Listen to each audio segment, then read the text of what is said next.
श्री स्वामी समर्थ. जय जय स्वामी समर्थ. नमस्कार मैत्रिणींनो, स्वागत आहे तुम्हा सर्वांचं पुन्हा एकदा माझ्या या नवीन व्हिडिओमध्ये. तर उद्या आहे सर्वात मोठी श्रावण पौर्णिमा.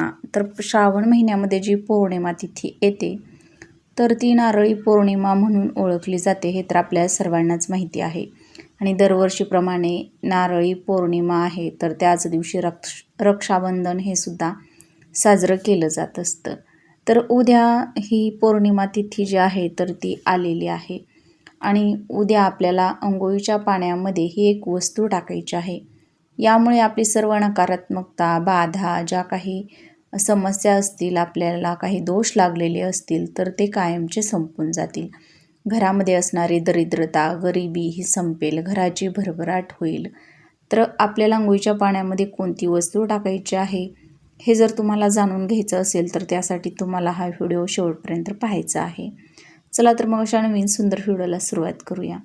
तर ही जी नारळी पौर्णिमा आहे तर त्या पौर्णिमेचा प्रारंभ जो आहे तर तो उद्या गुरुवारी सकाळी 9:05 सुरू होणार आहे आणि या पौर्णिमा तिथीची समाप्ती 28 ऑगस्टला शुक्रवारच्या दिवशी सकाळी 9:47 समाप्त होणार आहे. तर उदय तिथीनुसार ही जी पौर्णिमा आहे तर ती शुक्रवारी म्हणजेच रक्षाबंधन हे शुक्रवारी आपल्याला साजरं करायचं आहे.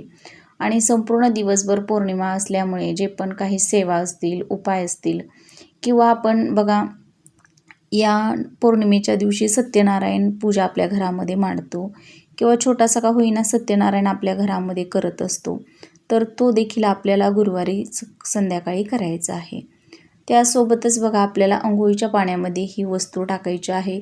तर ही वस्तू तुम्ही उद्या गुरुवारी टाकली तरीही चालेल किंवा ही वस्तू टाकून आपण अंघोळ गुरुवारच्या दिवशी सुद्धा करू शकतो आणि शुक्रवारच्या दिवशी सुद्धा करू शकतो.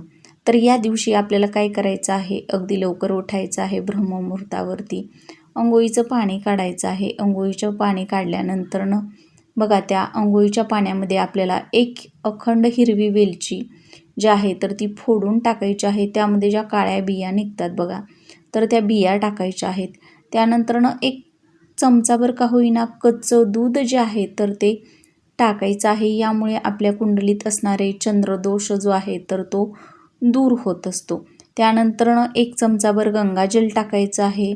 त्यासोबतच बघा पौर्णिमा तिथी जी आहे तर ती भगवान श्री हरिविष्णूंना, माता लक्ष्मीला समर्पित असते, आपल्या स्वामींना समर्पित असते आणि म्हणूनच आपल्याला एक चिमूटभर हळद जी आहे तर ती देखील या अंघोळीच्या पाण्यामध्ये टाकायची आहे.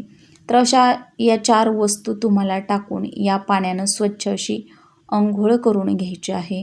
अगदी लहानातील लहान मुलांपासून ते मोठ्यांपर्यंत घरातील प्रत्येक सदस्यानं या पाण्यानं बघा अंघोळ करायची आहे.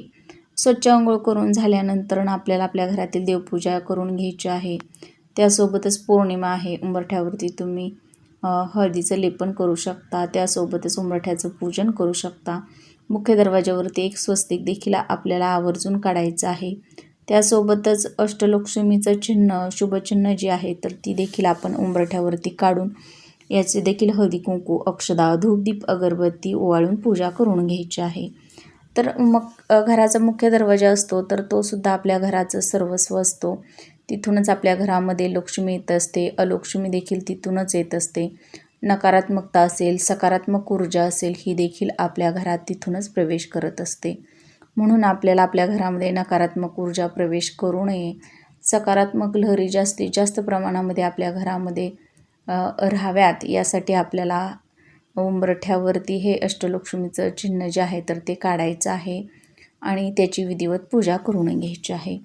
तर ही जी पौर्णिमा आहे तर ती अतिशय महत्त्वाची आणि शुभ मानली जाते बघा. या पौर्णिमेच्या दिवशी वरुण देवांची पूजा केली जाते आणि समुद्रामध्ये बघा कोळी लोक जे असतात तर ती समुद्राची देखील पूजा करून त्यामध्ये समुद्रामध्ये नारळ अर्पण करत असतात. म्हणून या दिवशी नारळाला विशेष असं महत्त्व दिलं जातं. नारळ हा भगवान शिवशंकरांचा त्रिनेत्रासमान मानला जातो. या नारळामध्ये ब्रह्मा, विष्णू, महेश या तिन्ही देवतांचा वास असतो असं म्हटलं जातं आणि नारळ हा लक्ष्मीचं प्रतीक म्हणून सुद्धा ओळखला जातो. तर या वस्तू टाकून जर आपण स्वच्छ अशी अंघोळ केली तर आपल्याला जे काही बाधा झालेल्या असतील, आपल्याला जे काही दोष लागलेले असतील तर त्या सर्व दोषातून आपली मुक्तता होत असते. आणि जेव्हा आपल्याला दोष लागत असतात त्यावेळी आपल्याला कोणत्याच कामामध्ये यश मिळत नाही. प्रत्येक कामामध्ये अडचणी, अडथळे निर्माण होत असतात. आणि म्हणूनच सर्व कामांमध्ये यश मिळण्यासाठी, आपल्या घराची भरभराट होण्यासाठी, आपले जे काही शत्रू आहेत तर ते शत्रुबाधा असतील, शत्रू त्रास असेल तर तो नष्ट होण्यासाठी आपल्याला हा एकदम साधा सोपा उपाय या नारळी पौर्णिमेच्या दिवशी आवर्जून करायचा आहे.